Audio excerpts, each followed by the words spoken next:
പടക്കളത്തിലേക്ക് എല്ലാ പ്രിയപ്പെട്ട പ്രേക്ഷകർക്കും സ്വാഗതം. ആറ്റിങ്ങൽ ലോക്സഭാ മണ്ഡലത്തിൽ നിന്നുമാണ് പടക്കളം പ്രേക്ഷകർക്ക് മുൻപിലേക്ക് ഇന്ന് എത്തുന്നത്. നമ്മൾക്കൊപ്പം ആറ്റിങ്ങലിൽ രാഷ്ട്രീയ പ്രവർത്തകരുണ്ട്, അതുപോലെ തന്നെ ആറ്റിങ്ങലിലെ വോട്ടർമാരായിട്ടുള്ള ആളുകൾ എല്ലാവരും വളരെ സജീവമായി. ആറ്റിങ്ങലിൻ്റെ ഒരു പൗരാവലി കഴിഞ്ഞ ലോക്സഭാ മണ്ഡലങ്ങളിലൊക്കെ കണ്ടതുപോലെ തന്നെ പടക്കളത്തെ സജീവമാക്കാൻ നമ്മൾക്കൊപ്പം ചേരുന്നു. അതുകൊണ്ട് തന്നെ നമുക്ക് നേരിട്ട് പരിപാടിയിലേക്ക് കടക്കാമെന്ന് വിചാരിക്കുന്നത്. ഇപ്പോൾ നമ്മൾക്കൊപ്പം ഇന്ന് പങ്കെടുക്കുന്ന നേതാക്കളെ ആദ്യം പരിചയപ്പെടാം. ശ്രീ എ സമ്പത്ത്, മുൻ MP CPIM, Shrimati Deepa Anil, Congress, Shri M Balamurali, BJP. Shri സമ്പത്ത്, 2019 കൈവിട്ടുപോയ ആറ്റിങ്ങൽ മുൻ MP എന്ന നിലയ്ക്ക് കൂടിയാണ് ഞാൻ ശ്രീ സമ്പത്തിൽ നിന്ന് തന്നെ തുടങ്ങുന്നത്. വി ജോയിയുടെ ഒരു പോസ്റ്ററിൽ കണ്ടത് ആറ്റിങ്ങൽ തിരുത്തും എന്നാണ്. തിരുത്തുമോ? എന്താണ് അതിന് അത്ര വലിയ പ്രതീക്ഷയും ആത്മവിശ്വാസവും ആറ്റിങ്ങലിൻ്റെ കാര്യത്തിൽ LDFന്? ആറ്റിങ്ങലിൽ ഇക്കുറി 18ാമത് ലോക്സഭയിലേക്ക് ഈ ലോക്സഭാ മണ്ഡലത്തിൻ്റെ പ്രതിനിധിയായി അഡ്വക്കേറ്റ് വി ജോയി ചുറ്റിക്കാരുവാൾ നക്ഷത്രം അടയാളത്തിൽ അദ്ദേഹത്തിനെ വിജയിപ്പിക്കണമെന്നതാണ് ഞങ്ങളുടെ വിനീതമായ അഭ്യർത്ഥന. എല്ലാം ജനങ്ങളാണ് തീരുമാനിക്കുന്നത്, ജനങ്ങളാണ് പരമാധികാരികൾ. ഇന്ത്യയുടെ ഭരണഘടന അനുസരിച്ചും ജനങ്ങളാണ് ഈ രാഷ്ട്രത്തിൻ്റെ വിധാതാക്കൾ. ഈ ആറ്റിങ്ങൽ ലോക്സഭാ മണ്ഡലമാകുന്നതിന് മുമ്പുള്ള ചിറയൻകീഴ് ലോക്സഭാ മണ്ഡലത്തിൻ്റെ ഒരു ചരിത്രം തന്നെയുണ്ട്. 1952 മുതലുള്ള ഒന്നാമത്തെ ലോക്സഭാ തെരഞ്ഞെടുപ്പ് മുതൽ ഇങ്ങോട്ടേക്കുള്ള ചരിത്രം നോക്കിയാൽ അതിൽ ഇടതുപക്ഷ സ്ഥാനാർത്ഥികൾക്ക് ഈ മണ്ഡലം നൽകിയിട്ടുള്ള വലിയ അംഗീകാരവും ആദരവുമെല്ലാമുണ്ട്. അതുമാത്രമല്ല, ഇവിടെ നിന്ന് പാർലമെൻറ്റിലേക്ക് നാം തിരഞ്ഞെടുത്തിട്ടുള്ള അത്തരത്തിലുള്ള പാർലമെൻറ്റേറിയന്മാരുടെ പ്രവർത്തനങ്ങൾ അത് സംബന്ധിച്ചുള്ളത് എനിക്ക് മുമ്പ് വർക്കല രാധാകൃഷ്ണനായിരുന്നു, അഡ്വക്കേറ്റ് വർക്കല രാധാകൃഷ്ണനായിരുന്നു. കക്ഷി രാഷ്ട്രീയത്തിന് അതീതമായി ജനങ്ങൾ ആ വിധത്തിൽ സ്നേഹബഹുമാനങ്ങൾ ചാലിച്ചിട്ടുള്ള ഇന്ത്യയിലെ ഏറ്റവും നല്ല പാർലമെൻറ്റേറിയന്മാരിൽ ഒരാൾ. പ്രത്യേകിച്ചും അദ്ദേഹം ഈ വിവരാവകാശ നിയമവും അതുപോലെ തന്നെ മഹാത്മാഗാന്ധി ദേശീയ ഗ്രാമീണ തൊഴിലുറപ്പ് പദ്ധതിയുമായി ബന്ധപ്പെട്ട് അദ്ദേഹം നടത്തിയിട്ടുള്ള ഇടപെടലുകൾ, ലോക്സഭയിൽ അദ്ദേഹം നൽകിയിട്ടുള്ള ഭേദഗതികൾ, അത്തരം കാര്യങ്ങൾ. ഞാൻ വാദിക്കാനും ജയിക്കാനും അല്ല വന്നിട്ടുള്ളത്, ഞാൻ അറിയാനും അറിയിക്കാനുമാണ് ഈ സഭയിലേക്ക് വന്നിട്ടുള്ളത് എന്ന് ലോക്സഭയിൽ വിളംബരം ചെയ്ത സഖാവ് വർക്കല. അപ്പോൾ അദ്ദേഹത്തിന് മുമ്പ് സഖാവ് സുശീല ഗോപാലൻ ഇന്ത്യയിലെ വനിതകളുടെ അവകാശങ്ങൾക്ക് വേണ്ടിയുള്ള ധീരോദാത്തമായ പോരാട്ടങ്ങളിൽ വളരെ മുമ്പന്തിൽ നിന്നതാണ്. പ്രത്യേകിച്ചും ഇപ്പോൾ പഴയ ഈ മധുര റേപ്പ് കേസ് എന്ന് നമ്മൾ വിശേഷിപ്പിക്കുന്നതായിട്ടുള്ള ഒരു കാര്യമുണ്ട്. മഹാരാഷ്ട്രയിൽ ഒരു ആദിവാസി പെൺകുട്ടി അങ്ങനെ ക്രൂരമായി ബലാത്സംഗം ചെയ്യപ്പെട്ടതുമായി പിന്നീട് തുടർന്നുള്ള ആ നിയമയുദ്ധവും സുപ്രീം കോടതി വാസ്തവത്തിൽ അതിലൊരു നിയമ സംരക്ഷണം ആ വിധത്തിൽ നീതി പുലർത്തിയില്ല എന്ന ഒരു തോന്നൽ അത് നാട്ടിൽ അത്തരത്തിൽ വലിയ വിമർശനങ്ങൾക്കിടയാക്കിയതാണ്. പാർലമെൻറ്റ് സ്തംഭിച്ചു, ഒരാഴ്ചക്കാലം പാർലമെൻറ്റ് സ്തംഭിച്ചു. സുശീല ഗോപാലൻ്റെ നേതൃത്വത്തിൽ നടത്തിയ ഒരു പോരാട്ടമുണ്ട് അക്കാലത്ത്. അത് മാത്രമല്ല, ഞാൻ മുമ്പ് ഇപ്പോൾ ദീപയുടെ നേതാവ്, ഞാൻ ബഷീർക്ക എന്ന് മാത്രം വിളിച്ച് ശീലിച്ചിട്ടുള്ള ആളാണ്. ഒരു തെരഞ്ഞെടുപ്പിൽ ഞാൻ തന്നെ അദ്ദേഹത്തിൻ്റെ എതിരാളിയായിരുന്നു, അദ്ദേഹം പരാജയപ്പെട്ടു, ഞാൻ വിജയിച്ചു. അതുകൊണ്ടൊന്നും അദ്ദേഹത്തിൻ്റെ മഹത്വത്തിന് യാതൊരു കുറവുമില്ല. ശ്രീ തലേക്കുന്നിൽ ബഷീർ, അദ്ദേഹം യാസർ അറാഫത്തിന് കൈകൊടുത്തുകൊണ്ട് നിൽക്കുന്ന ഈ ഹസ്തദാനം ചെയ്യുന്ന ഒരു അപൂർവമായ ഒരു ചിത്രം തന്നെയുണ്ട്. അന്നത്തെ ആ ഇന്ത്യയുടെ രാഷ്ട്രീയ പരിപ്രേക്ഷ്യം തന്നെയാണത്. സഖാവ് കെ അനിരുദ്ധൻ ഇവിടെ നിന്ന് അന്നത്തെ മുഖ്യമന്ത്രിയായിരുന്ന ശ്രീ ആർ ശങ്കറിനെ പരാജയപ്പെടുത്തിക്കൊണ്ടാണ് അദ്ദേഹം വന്നിട്ടുള്ളത്. അങ്ങനെ നിരവധി പാർലമെൻറ്റേറിയന്മാരെ സംഭാവന ചെയ്തിട്ടുള്ളൊരു പാർലമെൻറ്റ് മണ്ഡലമാണ്. നാടിൻ്റെ വിഷയങ്ങളും ജനങ്ങളുടെ വിഷയങ്ങളും ഈ രാജ്യത്തിൻ്റെ പ്രധാനപ്പെട്ട നിരവധി കാര്യങ്ങൾ അങ്ങനെ ഉന്നയിക്കാനായി കഴിഞ്ഞിട്ടുള്ള പാർലമെൻറ്റ് അംഗങ്ങളെ സംഭാവന ചെയ്ത മതമൈത്രിയുടെ നാടായിട്ടുള്ളൊരു ഒരു പാർലമെൻറ്റ് മണ്ഡലം. ഞാൻ അത് പറഞ്ഞ് തീർക്കുന്നതിന് മുമ്പ് ഞങ്ങൾ 3 പേരും ഒരു കാര്യത്തിൽ യോജിക്കും. പ്രത്യേകിച്ചും ഈ ആറ്റിങ്ങലിനെ പറ്റി പറയുമ്പോൾ ഞങ്ങൾ 3 പേരും നിങ്ങളും എല്ലാം യോജിക്കുന്നത്, ഇന്ത്യയിൽ ആദ്യമായി ഒരു സാമ്രാജ്യത്വ വിരുദ്ധ ജനകീയ കലാപം നടന്ന മണ്ണാണ് ആറ്റിങ്ങൽ എന്നത്. 1721 വിഷുദിനത്തിൽ പൊട്ടിപ്പുറപ്പെട്ട് മാസങ്ങളോളം നീണ്ടുനിന്ന അങ്ങനെ ബ്രിട്ടീഷ് ഈസ്റ്റ് ഇന്ത്യ കമ്പനിക്കെതിരായിട്ടുള്ള ഒരു വലിയ കലാപം, അതാണ് ഇന്ത്യയിൽ ആദ്യത്തെ ജനകീയ കലാപം, ബ്രിട്ടീഷ് കോളനി വാഴ്ചയ്ക്കെതിരായി. അങ്ങനെയുള്ള ചരിത്രമുറങ്ങുന്ന മണ്ണാണ്. ഇവിടെ അഡ്വക്കേറ്റ് വി ജോയി ചുറ്റിക്കാരുവാൾ നക്ഷത്രം, എൻ്റെ അഭ്യർത്ഥന ഇത് തന്നെയാണ്. ആറ്റിങ്ങലിൻ്റെ ചരിത്രപരമായ പ്രത്യേകത, അതുപോലെ തന്നെ ഈ മണ്ഡലത്തിൻ്റെ ഇതിന് മുൻപുണ്ടായിരുന്ന ചിറയൻകീഴ് ലോക്സഭാ മണ്ഡലം, ഇതിൻ്റെ രണ്ടിൻ്റെയും ഇടത് സ്വാധീനത്തെയാണ് ഇവിടെ ശ്രീ സമ്പത്ത് പറഞ്ഞു വെച്ചത്. മുൻപ് ഈ മണ്ഡലത്തെ പ്രതിനിധീകരിച്ച MP കൂടിയാണ് അദ്ദേഹം. ഇവിടെ ഈ തെരഞ്ഞെടുപ്പിൽ ദീപ, താങ്കളിലേക്കാണ്. കോൺഗ്രസിൻ്റെ ഒരു ഭാഗത്തേക്ക് വരുമ്പോൾ ഇടതുപക്ഷം അവരുടെ ചേരിയിലേക്ക് ഈ ആറ്റിങ്ങലിനെ എന്തു വന്നാലും തിരിച്ചു പിടിക്കും എന്ന നിലയിൽ ഒരു രാഷ്ട്രീയ നിലപാട് സ്വീകരിക്കുന്നു. BJP ആകട്ടെ കേന്ദ്രമന്ത്രി വി മുരളീധരനെ ഫീൽഡ് ചെയ്യിച്ചിരിക്കുന്നു. ആ നിലയിൽ ആറ്റിങ്ങൽ വളരെ പ്രധാനപ്പെട്ടതാണ്. സിറ്റിംഗ് MP അടൂർ പ്രകാശ് വീണ്ടും മത്സരിക്കുകയാണ്. ഇവിടെ ഒരു പ്രധാനപ്പെട്ട പ്രശ്നം, രാഷ്ട്രീയ പ്രശ്നത്തിൽ നിന്ന് തന്നെ തുടങ്ങുകയാണ്.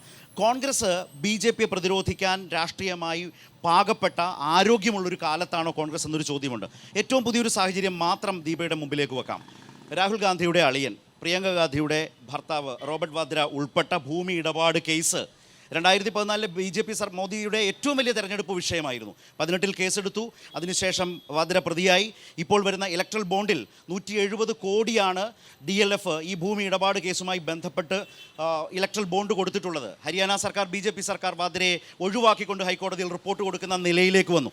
അങ്ങനെയുള്ള കോൺഗ്രസ്സിന് എങ്ങനെയാണ് BJP പ്രതിരോധിക്കാനാവുക എന്നൊരു പ്രധാനപ്പെട്ട ചോദ്യം ചോദിക്കുന്ന രാജ്യത്തെ ഏറ്റവും പ്രധാനപ്പെട്ട സംസ്ഥാനം കേരളമല്ലേ? ആ രാഷ്ട്രീയ ചോദ്യത്തിന് മുമ്പിലല്ലേ ദീപ ഇവിടെ നിൽക്കുന്നത്? ആദ്യം തന്നെ ബഹുമാന്യനായ മുൻ MP ശ്രീ സമ്പത്ത് ഞങ്ങളുടെ നേതാക്കന്മാരെ കുറിച്ച് പറഞ്ഞ നല്ല വാക്കുകൾക്ക് നന്ദി പറയുകയാണ്. ഞാൻ ഈ തെരഞ്ഞെടുപ്പിലേക്ക് വരികയാണ്. BJP ആണെങ്കിലും CPM ആണെങ്കിലും ഞങ്ങൾ ഒരു പക്ഷത്ത് നിന്ന് രണ്ട് എതിരാളികളെ നേരിടുകയാണ്. ഞങ്ങൾ വളരെ ആത്മവിശ്വാസത്തോടു കൂടിയാണ് ഈ തെരഞ്ഞെടുപ്പിനെ നേരിടുന്നത്. കാരണം കഴിഞ്ഞ 5 വർഷത്തെ പാർലമെൻറ്റ് ജനപ്രതിനിധി എന്ന പേരിലുള്ള ശ്രീ അടൂർ പ്രകാശിൻ്റെ പ്രവർത്തനങ്ങളുടെ പ്രോഗ്രസ് റിപ്പോർട്ടുമായിട്ടാണ് ഞങ്ങൾ ജനങ്ങളുടെ മുന്നിലേക്ക് വരുന്നത്. അദ്ദേഹം കൈവയ്ക്കാത്ത മേഖലകളില്ല. മുടങ്ങിക്കിടന്ന പല പ്രോജക്റ്റുകൾ അദ്ദേഹം കൊണ്ടുവന്നിട്ടുണ്ട്.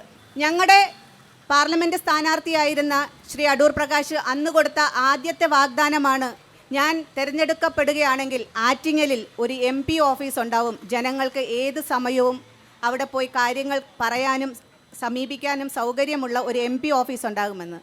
അദ്ദേഹം തിരഞ്ഞെടുക്കപ്പെട്ട് ആദ്യം ചെയ്തത് ഒരു MP ഓഫീസ് ആറ്റിങ്ങലിൽ തുറക്കുക എന്നുള്ളതാണ്. ഇന്ന് ഈ സമയം വരെയും ആ MP ഓഫീസ് വളരെ ഭംഗിയായിട്ട് സാധാരണക്കാരുടെ പ്രശ്നങ്ങൾ കൈകാര്യം ചെയ്തുകൊണ്ട് മുന്നോട്ട് പോകുന്നു, തീർന്നിട്ടില്ല. അടുത്ത വാഗ്ദാനം, ആറ്റിങ്ങൽ ടൗണിലെ ഗതാഗത കുരുക്കായിരുന്നു ഇവിടുത്തെ ജനങ്ങൾ അദ്ദേഹത്തോട് പറഞ്ഞ ഏറ്റവും വലിയ പ്രശ്നം. അതിന് അദ്ദേഹം ആദ്യത്തെ പാർലമെൻറ്റ് സമ്മേളനത്തിൽ ആദ്യത്തെ സബ്മിഷനായിട്ട് അദ്ദേഹം ഉന്നയിച്ചത് ആറ്റിങ്ങൽ ബൈപ്പാസ് ആയിരുന്നു. ബഹുമാനപ്പെട്ട ഇതിന് മുൻപുള്ള MP ഈ കാര്യം പാർലമെൻറ്റിൽ അവതരിപ്പിച്ചു. 3A നോട്ടിഫിക്കേഷൻ, അതിൻ്റെ പ്രൊസീജിയർ അനുസരിച്ചുള്ള 3A നോട്ടിഫിക്കേഷൻ വന്നു. 3 തവണ 3A നോട്ടിഫിക്കേഷൻ വന്നു. ഒരു വർഷത്തിനുള്ളിൽ അത് 3D നോട്ടിഫിക്കേഷനിലോട്ട് മാറണം എന്നതിൻ്റെ ഫോളോ അപ്പ് നടത്താത്തത് കാരണം അത് നടന്നില്ല. അതിനുശേഷം വീണ്ടും ശ്രീ അടൂർ പ്രകാശ് ഈ ഒരു സബ്മിഷൻ ഉന്നയിക്കുകയും കേന്ദ്ര ഉപരിതല ഗതാഗത വകുപ്പ് മന്ത്രിയുമായി നിരന്തരം ബന്ധപ്പെടുകയും ചെയ്തതിൻ്റെ ഫലമായി 3A നോട്ടിഫിക്കേഷൻ എക്സ്റ്റെൻഡ് ചെയ്ത് കൊടുക്കാനുള്ള ഒരു തീരുമാനമുണ്ടാവുകയും അഭിമാനാർഹം ഇന്ന് ആറ്റിങ്ങലെ ജനങ്ങളുടെയും ഞങ്ങൾ കോൺഗ്രസ്സുകാരുടെയൊക്കെ അഭിമാനമായിട്ട് 50% പണി പൂർത്തിയായ ആറ്റിങ്ങൽ ബൈപ്പാസിൻ്റെ. അതുപോലെ നാവായിക്കുളം ESI ആശുപത്രി, നാവായിക്കുളം ESI ആശുപത്രി, റെയിൽവേ, ഗ്രാമീണ റോഡുകൾ, ആരോഗ്യ മേഖല, വർക്കല പോസ്റ്റ് ഓഫീസ് കെട്ടിട നിർമ്മാണം, ശിവഗിരി ടൂറിസം സർക്യൂട്ട് പദ്ധതി, വലിയ മലയിൽ ISROയ്ക്ക് സ്ഥലം നൽകിയവർക്ക് നഷ്ടപരിഹാരം വാങ്ങിക്കൊടുത്തത്, വർക്കല പ്രകൃതി ചികിത്സാ കേന്ദ്രം, ആശുപത്രികൾക്ക് ആംബുലൻസ് എന്നുൾപ്പെടെ ജനങ്ങൾക്ക്, സാധാരണ ജനങ്ങൾക്ക് കോവിഡ് സമയത്ത് ഗൾഫിൽ കിടക്കണ നമ്മുടെ പ്രവാസികൾക്ക് ആറ്റിങ്ങൽ കെയർ എന്ന് പറഞ്ഞുകൊണ്ട് നമ്മുടെ വിദേശത്തുള്ള സംഘടനയുമായി ബന്ധപ്പെട്ടുകൊണ്ട് അവരെ തിരിച്ചു കൊണ്ടുവരുന്നതിന്, അവർക്ക് മരുന്നും ആഹാരം ഉൾപ്പെടെ കൊടുക്കുന്നതിനും ഒരു MP എന്നുള്ള നിലയിൽ നമ്മുടെ MP ഇടപെട്ടു. അതുകൊണ്ട് തന്നെ വളരെ അഭിമാനപൂർവ്വമാണ് അടൂർ പ്രകാശിനെ ഞങ്ങൾ ഇപ്രാവശ്യവും അവതരിപ്പിക്കുന്നത്. ശരി, ഏതായാലും വികസനം, ഈ വിഷയങ്ങൾ നിങ്ങളുടെ കൂടി ചർച്ചയിലേക്ക് വരും. അതുകൂടി കേട്ടുകൊണ്ട് ഇവരിലേക്ക് വീണ്ടും വരാം. നിങ്ങളും സംസാരിക്കുമല്ലോ, നിങ്ങളുടെ കൂടി അഭിപ്രായം വരുമല്ലോ. പക്ഷേ അപ്പോഴും ഞാൻ ഉന്നയിച്ച ഗൗരവമുള്ള ഒരു രാഷ്ട്രീയ പ്രശ്നത്തിലേക്ക് അദ്ദേഹം പോകുന്നില്ല എന്ന് പറഞ്ഞുകൊണ്ടാണ് ഒരുപക്ഷെ നിങ്ങളിൽ നിന്ന് വരുന്ന അഭിപ്രായങ്ങളും പൊതു രാഷ്ട്രീയ ചർച്ചയിലേക്ക് വരുമ്പോൾ അദ്ദേഹം ദീപ അതേക്കുറിച്ച് സംസാരിക്കുമായിരിക്കും. ഇവിടെ ബാലമുരളി, ഇവിടെ BJP മത്സരിപ്പിക്കുന്നത് കേന്ദ്രമന്ത്രിയാണ്, V മുരളീധരനെയാണ് എന്നുള്ളത് വളരെ പ്രധാനപ്പെട്ടതാണ്. അത്തരമൊരു ഘട്ടത്തിൽ കേരളത്തിലെ വോട്ടർമാരുടെ ഭാഗത്ത് നിന്ന് ഉയരുന്ന ഒരു പ്രധാനപ്പെട്ട ചോദ്യം, ഏറ്റവും അധികം ഉയരാനിടയുള്ള മണ്ഡലം ആറ്റിങ്ങലല്ലേ? നിങ്ങൾ അധികാരത്തിൽ വരുമ്പോൾ ഡീസലിനും പെട്രോളിനും 50 രൂപയിൽ നിന്ന് കുതിച്ചു പാഞ്ഞ് 10 വർഷം ഭരിക്കുമ്പോൾ ഏതവസ്ഥയിലേക്ക് പോയി? കൊള്ളവില വാങ്ങുന്ന അവസ്ഥയുണ്ട്. BJP നേതാക്കൾ തന്നെ പറഞ്ഞു 50 രൂപയിലേക്ക് എത്തിക്കും. 2016 ഓഫറാണ്, എങ്ങും എത്തിയില്ല.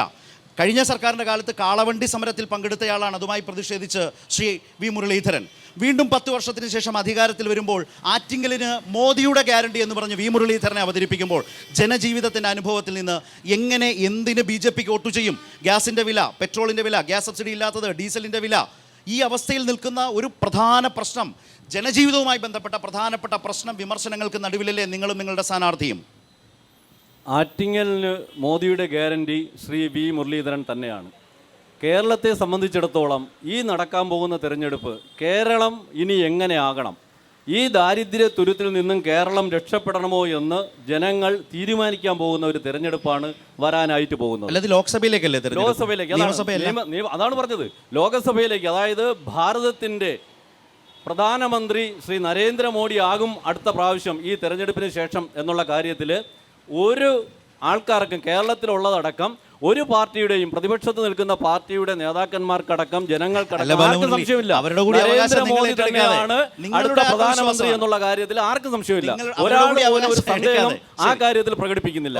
അപ്പോൾ കേരളത്തിലെ പ്രബുദ്ധരായിട്ടുള്ള ജനങ്ങൾ, ആറ്റിങ്ങലിലെ പ്രബുദ്ധരായിട്ടുള്ള ജനങ്ങൾ അങ്ങനെയുള്ള കേന്ദ്ര സർക്കാരിനോടൊപ്പം നരേന്ദ്രമോദിയോടൊപ്പം നിൽക്കുന്ന, അല്ലെങ്കിൽ അദ്ദേഹത്തിനോടൊപ്പം സഹകരിച്ച് മുന്നോട്ട് പോകുന്ന ഒരു എംപിയെ തിരഞ്ഞെടുക്കാനുള്ള വിവേക ബുദ്ധി കാണിക്കുമെന്ന് തന്നെയാണ് ഞങ്ങൾ പ്രതീക്ഷിക്കുന്നത്. അതിൽ യാതൊരുവിധ മാറ്റവും ഉണ്ടാവുകയില്ല. വികസനം ആഗ്രഹിക്കുന്ന ജനങ്ങൾ BJPക്ക് വോട്ട് ചെയ്യും, B മുരളീധരന് വോട്ട് ചെയ്യുമെന്ന് തന്നെയാണ് ഞങ്ങൾ. ഇനി നിങ്ങളുടെ ഊഴമാണ്. അതായത് BJP പറഞ്ഞു വെക്കുന്നത് കേരളം മുന്നോട്ട് ഇനി പോകണമെങ്കിൽ BJPക്കൊപ്പം കേരളം നിൽക്കണം എന്ന നിലയിലാണ് അവരതിനെ കാണുന്നത്. അപ്പോഴും ഗ്യാസും പെട്രോളും ഡീസലും ഒന്നും അദ്ദേഹത്തിൻ്റെ പരിഗണനാ വിഷയമായിട്ടേ വന്നിട്ടില്ല. രണ്ടാമത്തെ കാര്യം, കോൺഗ്രസിൻ്റെ വാദം നമ്മുടെ മുമ്പിലുണ്ട്. ഇടതുമുന്നണിയുടെ വാദം ശ്രീ സമ്പത്തും അവതരിപ്പിച്ചു വെച്ചിട്ടുണ്ട്. നിങ്ങളിലേക്ക് 15 വർഷമായി ഇവിടെ മാറി മാറി ഭരിച്ച ആൾക്കാരാണ് കോൺഗ്രസും കമ്മ്യൂണിസ്റ്റും. ഒന്ന് മനസ്സിലാക്കുക, ഈ 67 വർഷം മാറി മാറി ഇന്ത്യ ഭരിച്ചവർ എന്ത് വികസനമാണ് കഴിഞ്ഞ ചിറങ്ങൽ പാർലമെൻറ്റ് മണ്ഡലത്തിലും ഇപ്പോഴുള്ള ആറ്റിങ്ങൽ മണ്ഡലത്തിലും മനസ്സിലാക്കേണ്ടിയിരിക്കുന്നു. അതുകൂടാതെ മാഡം പറഞ്ഞു ഇവിടെ ബൈപ്പാസ് അടൂർ പ്രകാശ് സാറാണ് കൊണ്ടുവന്ന് ഈ കാര്യങ്ങൾ ചെയ്യുന്നത്. പക്ഷേ അതിന് മുമ്പ് തന്നെ അതിനു വേണ്ടിയുള്ള എല്ലാ കാര്യങ്ങളും 2014 ശ്രീ V മുരളീധരൻ സാറാണ്. അടുത്തയാൾ പൊതു ചർച്ചയിൽ ഇത്തരം നുണകൾ പറയരുതെന്നാണ് പ്രിയപ്പെട്ട ബാലമുരളിയോട് പറയാനുള്ളത്. അദ്ദേഹം പറഞ്ഞത് ദാരിദ്ര്യമില്ലാത്ത സംസ്ഥാനമായി കേരളത്തിനെ മാറ്റുന്നതാണ്. ഇന്ത്യയിൽ ഏറ്റവും അധികം ദാരിദ്ര്യമില്ലാത്ത സംസ്ഥാനമെന്ന് ഇവരുടെ നേതാവ് നരേന്ദ്രമോദി ചെയർമാനായിട്ടിരിക്കുന്ന നീതി ആയോഗ് തന്നെ കഴിഞ്ഞ ദിവസങ്ങളിൽ പുറത്തുവിട്ടിട്ടുണ്ട്. 0.21 മറ്റോ ആണ് നമ്മൾ. ഇവരുടെ വൈബ്രൻ്റ് ഗുജറാത്തും വൈബ്രൻ്റ് UPയും 7.6 ആണ്. ഐ തിങ്ക് 7.6 ആണ്. ഇനി അടുത്തത്, നിങ്ങളുടെ ഗ്യാരണ്ടി എന്തിനു വേണ്ടിയിട്ടുള്ള ഗ്യാരണ്ടിയാണ്? ഞങ്ങളിവിടെ ജീവിക്കുന്നത്, ഇവിടെ സമാധാനവും സന്തോഷവും ഒക്കെ പറഞ്ഞു. UN റിപ്പോർട്ട് വന്നിട്ടുണ്ട്. 142 മറ്റോ ആണ് നമ്മുടെ രാജ്യം നിൽക്കുന്നത്. ലോകത്ത് ഏറ്റവും സമാധാനക്കേടുള്ള രാജ്യമായി, താലിബാനേക്കാൾ കഷ്ടമായി ഈ ഇന്ത്യ രാജ്യം മാറിക്കൊണ്ടിരിക്കുന്നത് ഭരണഘടനയെ അംഗീകരിക്കാത്ത RSS നേതൃത്വം കൊടുക്കുന്ന നരേന്ദ്രമോദി ഭരിക്കുന്ന രാജ്യമായതുകൊണ്ടാണ്. നമ്മൾ മനസ്സിലാക്കേണ്ടത്, ഇവിടെ നമ്മൾ ഓരോ മനുഷ്യരും, അതിപ്പം UDF ആയാലും LDF ആയാലും BJPയിലെ സാധാരണ മനുഷ്യരായാലും ജീവിക്കുന്നത് ഇവിടെ മതേതര രാജ്യമാണെന്ന കാഴ്ചപ്പാടിലാണ്. ആ മതേതര രാജ്യത്തിനെ മാറ്റി ഹിന്ദു രാഷ്ട്രമാക്കാനുള്ള പുറപ്പാടിലാണ് CAA നിങ്ങൾ അവതരിപ്പിക്കുന്നത്. മുസ്ലിം വിഭാഗത്തിന് മാത്രം, ആ പേര് പറഞ്ഞിട്ടില്ല, ബാക്കി 6 വിഭാഗത്തിന് നിങ്ങൾ പൗരത്വം കൊടുക്കുമെന്ന് പറയുകയും പൗരത്വത്തിൻ്റെ പേരിൽ രാജ്യത്ത് മതത്തിൻ്റെ പേരിൽ പൗരത്വം കൊടുക്കാൻ തീരുമാനിച്ചിരിക്കുന്ന ഒരു ഗവൺമെൻറ്റിന് വേണ്ടി വോട്ട് ചോദിക്കുമ്പോൾ നിങ്ങൾ നിൽക്കുന്നത് മതേതര കേരളത്തിലാണ്, കുമാരനാശാൻ്റെ നാട്ടിലാണ് എന്നുള്ള ഓർമ്മ കൂടി വേണം. രണ്ടാമത്തത്, ദീപയോട് ഒറ്റ ചോദ്യം മാത്രമേ ഉള്ളൂ. അടൂർ പ്രകാശിനെ വിജയിപ്പിച്ചാൽ BJPയിൽ പോകില്ല എന്ന ഗ്യാരണ്ടി നിങ്ങൾക്ക് ഇവിടെ നിന്ന് തരാൻ കഴിയുമെങ്കിൽ ഒരൊറ്റ ചോദ്യം കൂടിയേ ഉള്ളൂ. 140 MPമാർ, മുൻ കോൺഗ്രസിന്റെ MPമാർ, 15 കോൺഗ്രസിന്റെ മുഖ്യമന്ത്രിമാർ BJPയിലാണ് ഇപ്പോൾ നിലവിലുള്ളത്. ഗോവയിൽ ജനങ്ങൾ ജയിപ്പിച്ചത് മതേതര കോൺഗ്രസിനെയാണ്. അവിടെ ഭരിക്കുന്നത് BJPയാണ്. വർഗീയതയും വിഭാഗീയതയുമുള്ള BJPയാണ് അവിടെ ഭരിക്കുന്നത്. ജനങ്ങൾ ജയിപ്പിച്ചത് മതേതര കോൺഗ്രസിനെയാണ്. ആ മതേതര കോൺഗ്രസിനെ ഇവിടെ വിജയിപ്പിച്ചാൽ നിങ്ങൾ പോകില്ല എന്ന് പറയാൻ നിങ്ങൾക്ക് എങ്ങനെ കഴിയും? വികസനവും രാഷ്ട്രീയവും മോഡിയുടെ ഗ്യാരണ്ടി മുരളീധരനാണെന്ന് പറഞ്ഞ ഈ മുരളീധരൻ പണ്ട് പറഞ്ഞു എന്ന് പറഞ്ഞാൽ ഇന്റർനാഷണൽ മാർക്കറ്റിൽ ക്രൂഡ് ഓയിലിന്റെ വില കുറയുന്നതനുസരിച്ച് ഞങ്ങൾ കൂട്ടുന്നില്ലല്ലോ എന്നാണ്. ആ കക്ഷിയാണ് നമ്മൾ MP ആക്കേണ്ടത്. 2, ഒരു രാഷ്ട്രം വികസിതമാണോ അല്ലയോ എന്ന് തീരുമാനിക്കുന്നത് ആൾക്കാർ ഉടുത്തിരിക്കുന്ന വസ്ത്രത്തിൻ്റെയോ അവൻ തൊടുന്ന കുറിയുടെയോ അവൻ വീട്ടിൽ അടുക്കളയിൽ ഭക്ഷണം ചെയ്ത പാചകത്തിൻ്റെ അടിസ്ഥാനത്തിലല്ല. എവിടെയാണ് നമ്മുടെ ഇന്ത്യ? 2018 മോഡി പറഞ്ഞാണ് 5 വർഷം കൊണ്ട് ഞാൻ $5 ട്രില്യൺ എക്കോണമിയാക്കി ഇന്ത്യയെ മാറ്റുമെന്ന്. ഇന്ന് എത്രയാണ് സുഹൃത്തെ ഇന്ത്യൻ എക്കോണമിയുടെ GDP എത്രയാണ്? GDP 3.7 ട്രില്യണേ ആയുള്ളൂ. 5% വളർച്ചയാണ്. 1947 2.4 ലക്ഷം രൂപ കോടി രൂപയായിരുന്നതാണ് 290 ലക്ഷം കോടി രൂപയാക്കി ഇന്ത്യൻ നാഷണൽ കോൺഗ്രസ് പടുത്തുയർത്തിയത്. നിങ്ങളുടെ ഗ്യാരണ്ടി ഇതൊക്കെയാണോ? നിങ്ങളുടെ ഹങ്കർ ഇൻഡെക്സിൽ 146 രാജ്യങ്ങളിൽ 125 സ്ഥാനത്ത് ഇന്ന് പട്ടിണിക്കാരാണ്. ലോകത്തിലെ ഏറ്റവും കൂടുതൽ ജനസാന്ദ്രതയുള്ള ജനസംഖ്യയുള്ള ഒരു രാജ്യം ഹങ്കർ ഇൻഡെക്സിൽ 141. ഇതാണോ നിങ്ങളുടെ ഗ്യാരണ്ടി? ചോദ്യത്തിലേക്ക് നിങ്ങൾ പറഞ്ഞ ഗ്യാരണ്ടി ഞാൻ ചോദിക്കുകയാണ്. നിങ്ങൾ പറഞ്ഞ ഗ്യാരണ്ടി, നിങ്ങൾ പെട്രോളിന് 50 രൂപയ്ക്ക് തരുമെന്ന് പറഞ്ഞു. എവിടെ നിങ്ങളുടെ ഗ്യാരണ്ടി? മോഡി ഈ മീഡിയ മുഴുക്കയും പറഞ്ഞു ഭായിയും ബഹനവും. അന്ന് ഡോളറിന്റെ വില 54 രൂപയായിരുന്നപ്പോ ഇദ്ദേഹത്തിന്റെ സ്പീച്ചാണ്. അതാണ് ഞാൻ പറയുന്നത്. ഭായിയും ബഹനവും ये इंडियन रुपए का वैल्यू कितना है वो किसका गलती है? നമ്മൾ ഇന്ന് ചോദിക്കുന്നു ഇന്ത്യൻ ഡോളറിന്റെ 84 രൂപ കിസ്കാ ഗലത്തി ഹേ? നാട്ടിലെ നാട്ടുവൈദ്യൻ വന്ന് നിൽക്കുന്നവരൊക്കെ ചോദ്യങ്ങൾ ചോദിച്ച പോലെ രാഷ്ട്രീയം സജീവമായി വികസനം രാഷ്ട്രീയം 3 പേരുടെ റൗണ്ടിലേക്ക് തരാം. നാഷണൽ ഹൈവേയെ കുറിച്ചൊരു വർത്തമാനം വന്നല്ലോ. നമ്മൾ സ്വാഭാവികമായി നമ്മൾ ഈ തെരഞ്ഞെടുപ്പ് വരുമ്പോൾ തെരഞ്ഞെടുപ്പിൽ ഞങ്ങൾ 3 പേരും വന്ന് പറഞ്ഞാലും നിങ്ങൾക്കെല്ലാം രാഷ്ട്രീയം ഉള്ളതുകൊണ്ട് അതുകൊണ്ടാണ് നിങ്ങളും എല്ലാവരും ഇവിടെ വന്നിട്ടുള്ളത്. അപ്പോൾ നമ്മളെല്ലാവരും നമ്മൾ പ്രതിനിധാനം ചെയ്യുന്ന രാഷ്ട്രീയ കക്ഷിയുടെ സ്ഥാനാർത്ഥി, ആ സ്ഥാനാർത്ഥി കൊള്ളാം, ആ സ്ഥാനാർത്ഥിയാണ് ഏറ്റവും മെച്ചം, ഇത്തരം കാര്യങ്ങളെല്ലാം നമ്മൾ പറയും. പക്ഷെ ചില സത്യങ്ങൾ അത് നമ്മൾ കണ്ണടച്ചാൽ ഇരുട്ടാവില്ല. 2018 ആണ്ട് ജൂൺ മാസം 14 തീയതി കേന്ദ്ര ഉപരിതല ഗതാഗത വകുപ്പ് മന്ത്രി ശ്രീ നിതിൻ ഗഡ്കരി എനിക്ക് നൽകിയ മറുപടിയുടെ പകർപ്പാണ് ഞാൻ ഈ കാണിക്കുന്നത്. ഇത് നാഷണൽ ഹൈവേ 66 ബന്ധപ്പെട്ടതാണ്. നാഷണൽ ഹൈവേ 66 ബന്ധപ്പെട്ട് അദ്ദേഹത്തിൻ്റെ കത്ത് ജൂൺ മാസം 14, 2018. ഇതുവഴിയെല്ലാം പോകുമ്പോൾ നമ്മുടെ പല ചങ്ങാതിമാരും ഇതെല്ലാം ബൈപ്പാസ് എന്നാണ്. ആരെയും ഇവിടെ ബൈപ്പാസ് ചെയ്തിട്ടല്ല. ഇത് പുതിയ നാഷണൽ ഹൈവേ ആണ്, ദേശീയപാത വികസനവുമായി ബന്ധപ്പെട്ട്. അന്ന് പാർലമെന്റ് അംഗമായിരുന്ന ആളിൻ്റെ പേര് സമ്പത്ത് എന്നാണ്, മറന്നും പോണ്ടാതെ. രണ്ടാമത്തെ കാര്യം അത് ദേശീയപാതയാണ്. ദേശീയപാത എന്നുള്ളത് ദേശീയപാതയാണ്. ദേശീയപാത 66 ദേശീയപാത 66 കാസർഗോഡ് മുതൽ കാരോട് വരെയുള്ളതാണ്. പഴയ നാഷണൽ ഹൈവേ NH 47 NH 60. നമുക്ക് ചില നേതാക്കന്മാരെ പറ്റി എന്തും വിളിച്ചു പറഞ്ഞിട്ട് പോകാമെന്നുള്ളതാണ്. അങ്ങനെയാണ് ആഗ്രഹമെങ്കിൽ മലയാള മനോരമയ്ക്കെതിരെ ശ്രീമതി PK ഇന്നലെ നൽകിയ മാനനഷ്ട കേസിൽ 10 ലക്ഷം രൂപ നഷ്ടപരിഹാരം നൽകാൻ ഇന്ന് കോടതി വിധിയായിട്ടുണ്ട്. മൂന്നാമത്തെ കാര്യം, ഇവിടുത്തെ ഗതാഗത കുരുക്കുമായി ബന്ധപ്പെട്ട് ഇവിടെ എങ്ങനെയാണ് ഈ റോഡിന് വീതി കൂടിയത് എന്ന് ഈ പൂജ ഇക്ബാലിനോടും അപ്പുറത്തെ നീല കളക്ഷൻസിലുള്ളവരോടും അടക്കം ചോദിക്കുക. ഇവിടെയുള്ള വ്യാപാരികളും വ്യവസായികളും അടക്കം പുറമ്പോക്ക് ഭൂമി ഉൾപ്പെടെ ഉള്ളത് സൗജന്യമായി വിട്ടു നൽകിക്കൊണ്ട് കേരളത്തിൽ നിന്ന് PWD മന്ത്രി സഖാവ് G സുധാകരനാണ്, സഖാവ് പിണറായി വിജയനാണ് മുഖ്യമന്ത്രി. ഇവിടുത്തെ 100 കണക്കിന് വ്യാപാരികളും വ്യവസായികളും അടക്കം, ഇവിടുത്തെ മുനിസിപ്പൽ ചെയർപേഴ്സൺ അന്ന് സഖാവ് പ്രദീപാണ്, MLA സഖാവ് സത്യനാണ്. ഇവിടെ ജനകീയമായ ഇടപെടലാണ് ഇത്തരത്തിൽ വാസ്തവത്തിൽ ഈ റോഡ് വീതി കൂട്ടലിന് കാരണമായത്. അല്ലാതെ ഇത് ഭൂമി ഏറ്റെടുത്തതല്ല. ഇതുകൂടി ശരി. ഓക്കെ,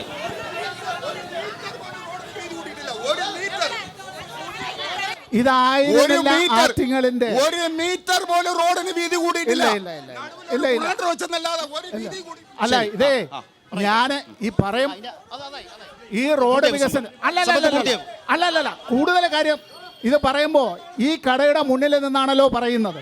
ആണല്ലോ, അപ്പുറത്തുള്ള കടക്കാരും ഇപ്പുറത്തുള്ള കടക്കാരും. ഇവിടെ ഒരു പൂമാല കെട്ടി വിൽക്കുന്ന ഒരാളുണ്ടായിരുന്നു, ഇല്ലേ? പൂക്കൾ വിൽക്കുന്ന ഒരാളുണ്ടായിരുന്നു. അയാളടക്കം അയാളുടെ ഉപജീവനം അയാൾക്ക് ഇവിടെ നിന്ന് മാറ്റേണ്ടതായിട്ട് വന്നു.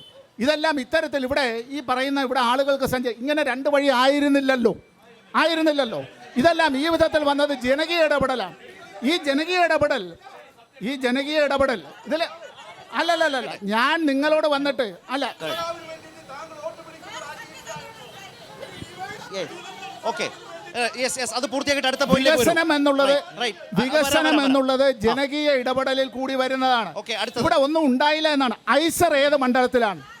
IAS നിങ്ങൾക്ക് പറയാനുള്ളത് മൈക്ക് കിട്ടുമ്പോൾ നിങ്ങൾ പറയും.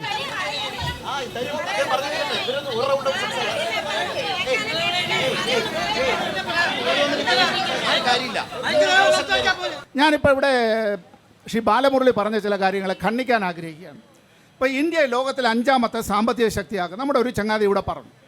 ഇന്ത്യ ലോകത്തിൽ 5ാമത്തെ സാമ്പത്തിക ശക്തിയാകും. 2014 55ാം സ്ഥാനത്ത് നിന്ന് 2023 111ാം സ്ഥാനത്തേക്കാണ് നമ്മളെത്തിയത്. ആണല്ലോ, അതൊരു സത്യമാണല്ലോ ഈ കാര്യം. സബ്കാ സാത്ത് സബ്കാ വികാസാണ് പറയുക. സുസ്ഥിര വികസന ലക്ഷ്യങ്ങളുമായി ബന്ധപ്പെട്ട് 2016 നമ്മൾ 110ാം സ്ഥാനത്തായിരുന്നത് 2023 112ാം സ്ഥാനത്തേക്കാണ് നമ്മളെത്തിയത്. മേം ഭി ചൗക്കീദാർ എന്നാണ് ഇന്ത്യയുടെ പ്രധാനമന്ത്രി പറഞ്ഞത്. ആഗോള അഴിമതി സൂചികയിൽ 2014 85ാം സ്ഥാനത്തായിരുന്ന 2023 93ാം സ്ഥാനത്തേക്കാണ് നമ്മൾ വന്നിട്ടുള്ളത്. ഇവിടെ മറ്റൊരു കാര്യം കൂടി കണക്കാക്കുക. ഇന്ന് ഇന്ത്യയിൽ മതത്തിൻ്റെ അടിസ്ഥാനത്തിൽ ജനങ്ങളെ ഭിന്നിപ്പിക്കാനായി കൊണ്ടുവന്ന പൗരത്വ നിയമ ഭേദഗതി ഉണ്ടല്ലോ, CAA, അത് നടപ്പാക്കില്ല എന്ന പ്രമേയം ആദ്യം പാസാക്കിയ സംസ്ഥാനം കേരളവും, സുപ്രീം കോടതിയടക്കം കേസ് കൊടുത്ത ആദ്യത്തെ സംസ്ഥാനം കേരളവും, അസന്നിഗ്ധമായി പ്രഖ്യാപിച്ച മുഖ്യമന്ത്രിയുടെ പേര് സഖാവ് പിണറായി വിജയനുമാണ്. CAA ഇവിടെ നടപ്പാക്കില്ല. ഓക്കെ, ഈ റൗണ്ടിൽ ബാലമുരളി, അതിനുശേഷം ദീപ. കേന്ദ്ര സർക്കാരിനെ നേരിട്ട് പറഞ്ഞതുകൊണ്ട് നോ ബാലമുരളി പറയൂ. ഈ സുഹൃത്തിന് കണക്ക് എവിടെ നിന്ന് കിട്ടിയെന്ന് എനിക്കറിയില്ല. ലോകത്തിലെ 5ാമത്തെ ശക്തിയാണെന്ന് ഇന്ത്യ. ലോകത്തിലെ 5ാമത്തെ ശക്തിയാണ്. 1-2 വർഷം കഴിയുമ്പോൾ അത് 3ാം ശക്തിയാവും. കോൺഗ്രസ് ഭരണകാലത്ത് 11ാമത് ശക്തിയായിരുന്നു. ആ രീതിയിൽ ഇന്ത്യ മാറിക്കൊണ്ടിരിക്കുകയാണ്. ഈ കണക്ക് എവിടെ നിന്ന് കിട്ടിയെന്ന് അറിയില്ല. പിന്നെ നേരത്തെ ദാരിദ്ര്യത്തിന്റെ കണക്ക് പറഞ്ഞു. ആ കണക്കുകളെ ഡിസ്പ്യൂട്ട് ചെയ്യാണ്. അതെ, ആ ദാരിദ്ര്യത്തിന്റെ അവസ്ഥ അതിനെ കുറിച്ച് പറയാം. ആ ദാരിദ്ര്യം എന്ന് പറഞ്ഞാൽ ആഹാരം കഴിക്കാൻ നിവർത്തിയില്ലാത്ത അവസ്ഥ മാത്രമല്ല, ഒരു നാട്ടിലെ ദാരിദ്ര്യം അല്ലെങ്കിൽ ഒരു രാജ്യത്തിന്റെ ദാരിദ്ര്യം എന്ന് പറയുന്നത് അവിടെയുള്ള കുട്ടികൾക്ക് നല്ല വിദ്യാഭ്യാസം കിട്ടിയില്ലെങ്കിൽ അത് ദാരിദ്ര്യമാണ്. നമ്മുടെ നാട്ടിലെ കുട്ടികൾ എന്തുകൊണ്ട് കേരളത്തിൽ നിന്ന് പുറത്തുപോയി പഠിക്കുന്നു? ജോലിക്ക് വേണ്ടി എന്തുകൊണ്ട് കേരളത്തിന് പുറത്തു പോകുന്നു? വിദേശങ്ങളിലും മറ്റ് സംസ്ഥാനങ്ങളിലും പോകുന്നത് ഇവിടുത്തെ ദാരിദ്ര്യം നല്ല വിദ്യാഭ്യാസം കിട്ടുന്നില്ല എന്നുള്ള ദാരിദ്ര്യം കൊണ്ടാണ്. ഇവിടെ നല്ല റോഡുകളില്ല എന്നുള്ള ദാരിദ്ര്യം കൊണ്ടാണ്. കേരളത്തെക്കുറിച്ചാണ് ബാലമുരളി ഇതൊക്കെ പറയുന്നത്. കേന്ദ്ര ഗവൺമെന്റ് എല്ലാ മാസവും നിങ്ങൾ മറ്റ് സംസ്ഥാനങ്ങളുമായി താരതമ്യം ചെയ്യൂ. 2000 രൂപ വെച്ച് കിസാൻ സമ്മാൻ നിധി കൊടുക്കുന്നു. പ്രധാനമന്ത്രി ആവാസ് യോജന പദ്ധതി പ്രകാരം 1,10,000 പേർക്ക് കേന്ദ്ര സഹായത്തിലൂടെ വീട് കിട്ടി. എന്നാ പിന്നെ ഗ്യാസിന്റെ പെട്രോളിന്റെ വിലയുടെ കാര്യം അത് ബാലമുരളി 3,41,000 പേർക്ക് ഗ്യാസ് കണക്ഷൻ കിട്ടി. സബ്സിഡി കൊടുക്കുന്നുണ്ടോ? പെട്രോളിന്റെ വില 50 രൂപയാക്കിയോ? ഡീസലിന്റെ വില 50 രൂപയാക്കിയോ? അതാണ് പറഞ്ഞു വരുന്നത്. ഈ പഴകി തുരുമ്പിച്ച ചില കാര്യങ്ങൾ വീണ്ടും എടുത്തിട്ട് ഞാൻ ആദ്യമായിട്ട് തന്നെ ഞങ്ങളുടെ MP BJP-യിലേക്ക്, എന്തായിരുന്നു പേര്, ഷൈനെ, എനിക്ക് 100% ഉറപ്പുണ്ട് അടൂർ പ്രകാശ് BJP-യിലേക്ക് പോവില്ല. 100% ഉറപ്പില്ലാത്ത ഈ 5 വർഷം കൊണ്ട് ഒരു അഴിമതി ആരോപണം പോലും ഇടതുപക്ഷക്കാർക്ക് പോലും ഉയർത്താൻ പറ്റാത്ത ഒരു MP-യാണ്. ED-യെ പേടിയില്ല അടൂർ പ്രകാശിന്.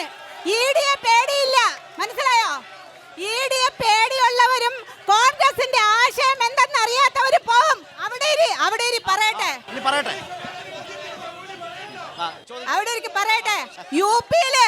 യുപിയിൽ നിങ്ങൾക്കുണ്ടായിരുന്ന വോട്ട് ഷെയർ അവിടെ പോയി. രാജസ്ഥാനിൽ നിങ്ങൾക്കുണ്ടായിരുന്ന വോട്ട് ഷെയർ അവിടെ പോയി. ത്രിപുരയിൽ നിങ്ങൾക്കുണ്ടായിരുന്ന വോട്ട് ഷെയർ അവിടെ പോയി. പശ്ചിമ ബംഗാളിൽ BJP-ക്ക് കൊടുത്തിട്ട് ഇവിടെ വന്നിരുന്ന് ഞങ്ങളോട് ചോദിക്കണോ BJP-യിലേക്ക് ആരാ പോണത്? മുഖ്യമന്ത്രിമാർ 140 MP-മാർ BJP-യിലേക്ക് പോയി കോൺഗ്രസായി നിൽക്കുമ്പോഴാണ്. എനിക്കിവിടെ ചോദിക്കാനുള്ളത്, ദയവായി എനിക്ക് സമയം തരിക. എനിക്കിവിടെ ചോദിക്കാനുള്ളത് നമ്മുടെ മുൻ MP ബഹുമാനീയനായ സമ്പത്തിനോട്.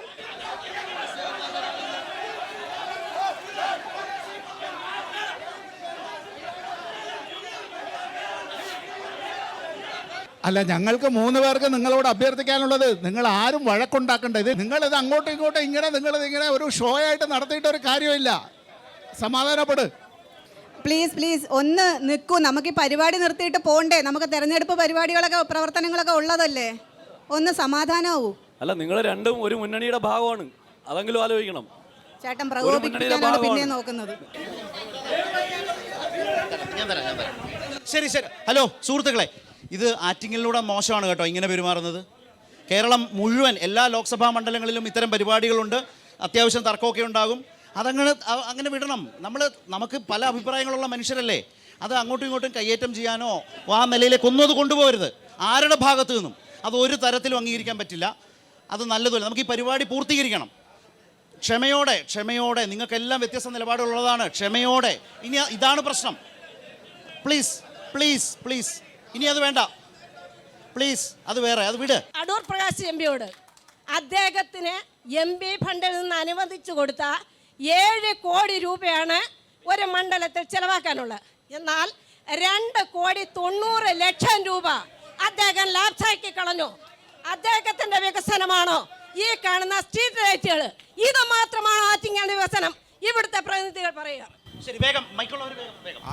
വളരെ ചുരുക്കി വേണേ. അടൂർ പ്രകാശിന് എന്തിന്റെ പേരിലാണ് നിങ്ങൾ വോട്ട് ചോദിക്കുന്നത്? ഈ 5 കൊല്ലം കൊണ്ട് എന്താണ് ഇവിടെ ചെയ്തത്?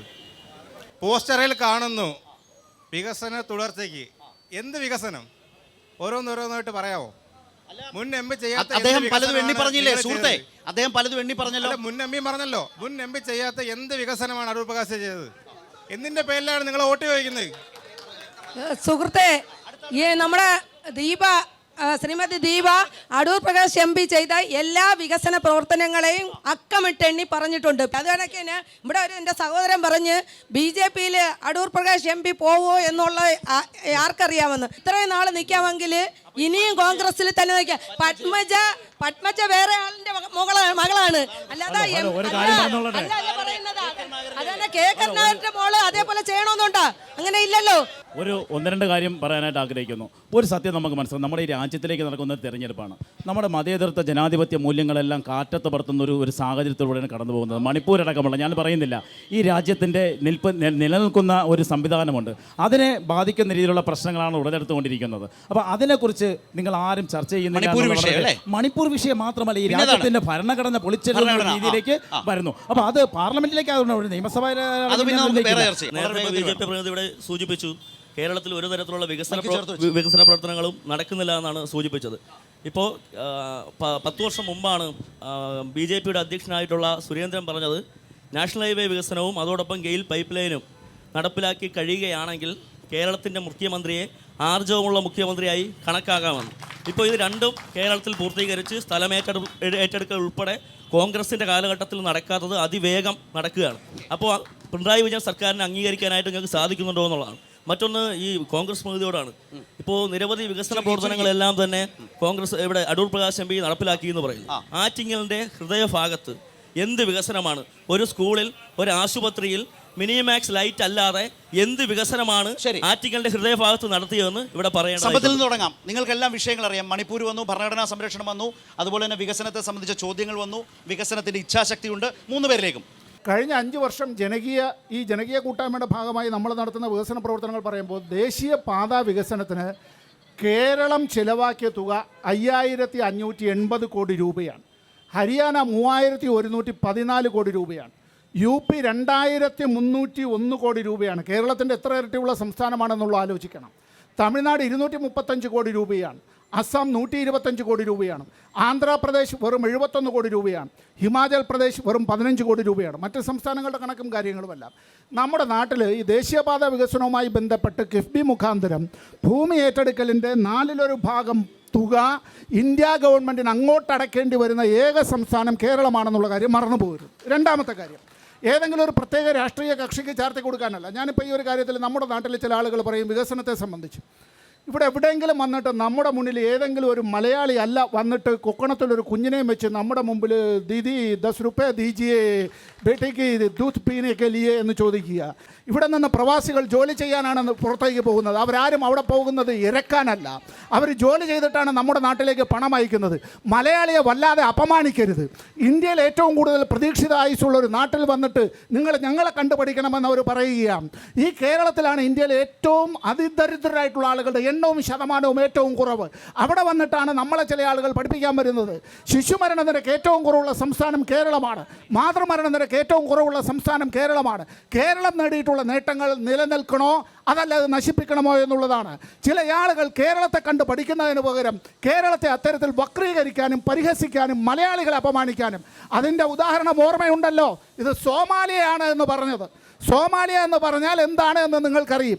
ഈ കേരളത്തിൻ്റെ മണ്ണിൽ വന്നിട്ടാണ് പറഞ്ഞത്. മറ്റൊരു പാർട്ടിയുടെ അധ്യക്ഷൻ പറയുകയുണ്ടായി, നീയെല്ലാം കഞ്ഞി കുടിച്ച് കിടക്കുന്നത് അവിടെ ഞങ്ങളുള്ളത് കൊണ്ടാണ് എന്ന്. കൊള്ളാം, കേരളത്തിൽ തന്നെ വന്ന് പറയണം. ഇത് ഇന്ത്യ എന്ന ഒരു മഹാരാഷ്ട്രത്തിൻ്റെ പുറമ്പോക്കിലെ ഒരു നാടല്ല കേരളം എന്നത് അവർ ആദ്യം മനസ്സിലാക്കണം.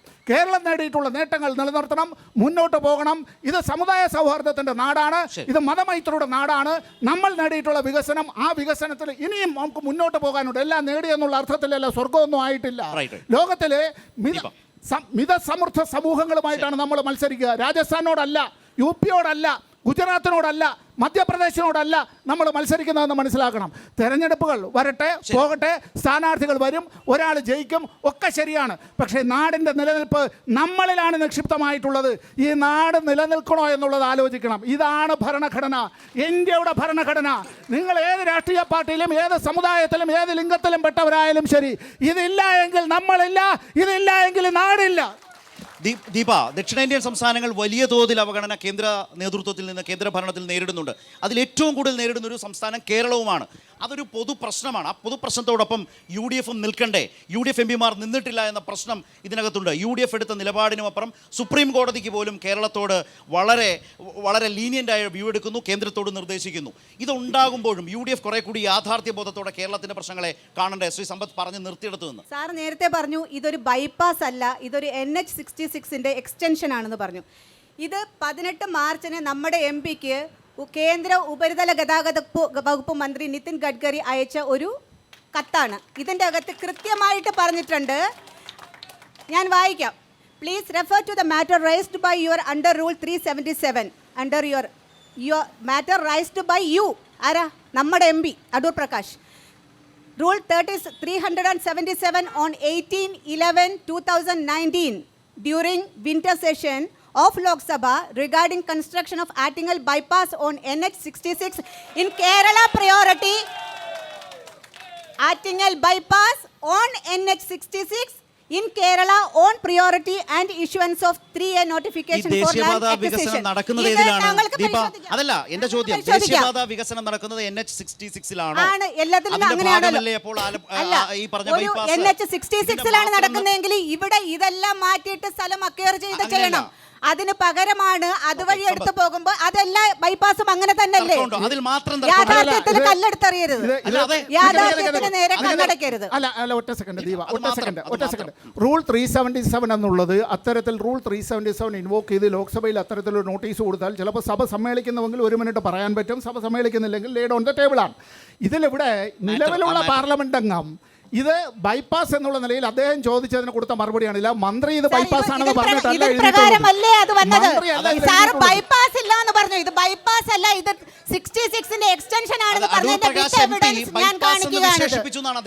നാഷണൽ ഹൈവേ 66 ആണ്. ആ നാഷണൽ ഹൈവേ 66 എല്ലാ ബൈപ്പാസുകളും 66ന്റെ എക്സ്റ്റൻഷൻ ആയി തന്നെയാണ് പോകുന്നത്. അല്ലാതെ വേറെ റോഡ് ഉണ്ടാക്കുകയാണോ? 12 കിലോമീറ്റർ വേറെ റോഡ് ഉണ്ടാക്കിയിട്ട് ഇവിടെ ചെന്നിട്ട് ഇവിടെ നിൽക്കുവാണോ?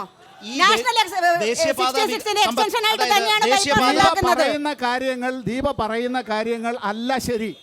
ഇത് നാഷണൽ ഹൈവേ 66 ആണ്. നാഷണൽ ഹൈവേ 66 ആറ്റിങ്ങൽ ബൈപ്പാസ് എന്ന് കേന്ദ്രമന്ത്രി എഴുതിയ ഉത്തരവാണിത്. ബൈപ്പാസ് എന്ന ഇവിടെ ഇതേ അല്ലല്ല ഞാനിത് അടുത്ത കാര്യത്തിലേക്ക് കിടക്കട്ടെ സാർ. അത് സാർ പിന്നെ നോക്കിയിട്ട് സാർ പറഞ്ഞാൽ മതി, എന്റെ സമയം പോവാണ്. ഈ മാറ്റർ താങ്കൾ ഞാൻ പറയട്ടെ, ഇവിടെ എന്തുകൊണ്ട് അടുത്തതിന് പറയട്ടെ, ഞാൻ തുടരട്ടെ. ഞാൻ അടുത്തത് എന്നോട് ഷർത്ത് ചോദിച്ചു, എന്തുകൊണ്ട് നമ്മൾ തെക്കേന്ത്യൻ സംസ്ഥാനങ്ങളിലൊക്കെ പിന്നെ BJP നമ്മളെയൊക്കെ അവഗണിക്കുന്നു, പക്ഷെ എന്തുകൊണ്ട് UDF ഇതിൻ്റെ സമരത്തിനൊപ്പം അവിടെ പോയില്ല, ഇതിനു വേണ്ടി സംസാരിക്കുന്നില്ല എന്നുള്ളതാണ്. ശരത്തെ, ഉള്ള ഫണ്ട് പോലും സാധാരണക്കാർക്ക് കൊടുക്കാതെ ദുർഭരണം നടത്തുന്നിടത്ത് വീണ്ടും ഫണ്ട് കൊണ്ടുവരണമെന്ന് പറയുന്നതിൽ എന്താണ് കാര്യം? ദീപ, സുപ്രീം കോടതിക്ക് പോലും കാര്യം മനസ്സിലായി, കേരളത്തിന് വേണ്ടി അനുഭാവത്തോടെ ഇടപെടുന്നത് UDF കാണുന്നില്ല. ഞാൻ ചോദിക്കട്ടെ, എന്നിട്ട് നിങ്ങൾ കേരളീയം പരിപാടി നടത്തി, നവകേരള യാത്ര നടത്തി, കേരളത്തിലെ ജനങ്ങളുടെ UDFന്റെ വാദം സുപ്രീം കോടതി എടുത്തിട്ടില്ല. പൂർത്തിയാക്കുന്നുണ്ടോ ദീപ? വേറെ ബാലമുരളി, കേന്ദ്ര വിമർശനമാണ് ഇതിലെല്ലാം വന്നു നിൽക്കുന്ന പോയിന്റ്. MLA നടത്തിയ വികസന പ്രവർത്തനങ്ങൾ എന്താണ് അദ്ദേഹത്തിന്റെ മണ്ഡലത്തില്? ഞാൻ മറുപടി അവിടെ പോയി നോക്കാനാണ് അവർ പറയുന്നത്. വർക്കലേ പറയൂ, പിന്നെ വന്ന് നോക്കിയാ പോരെ.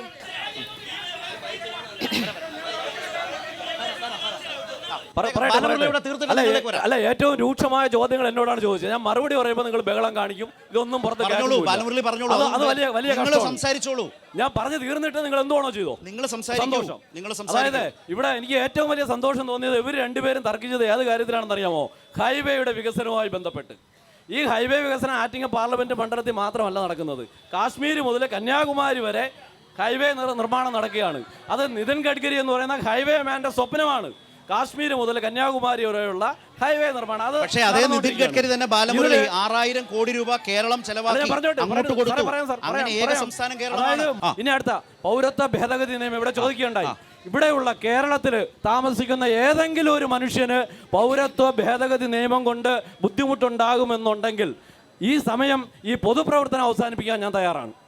ഏതെങ്കിലും കേരളത്തിലുള്ള ഒരു മനുഷ്യന്, കേരളത്തിൽ നിന്ന് ജീവിക്കുന്ന ഒരു വ്യക്തിക്ക് പൗരത്വ ഭേദഗതി നിയമം ഏതെങ്കിലും തരത്തിലുള്ള ബുദ്ധിമുട്ട് ഉണ്ടാകുമോ എന്ന് വെല്ലുവിളിക്കാനായിട്ട് തയ്യാറാവുകയാണ്. അതുപോലെ തന്നെ ഇവിടെ ഭരണഘടന മറിച്ചെഴുതും തിരിച്ചെഴുതും എന്നൊക്കെ പറഞ്ഞു.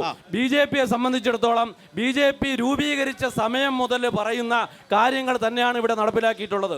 370-ാം വകുപ്പ് നീക്കം ചെയ്യും അന്ന് പറഞ്ഞ കാര്യമാണ്. ഭരണഘടനയിൽ പൊളിച്ചെഴുതുമെന്ന് BJP എങ്ങും പറഞ്ഞിട്ടില്ല.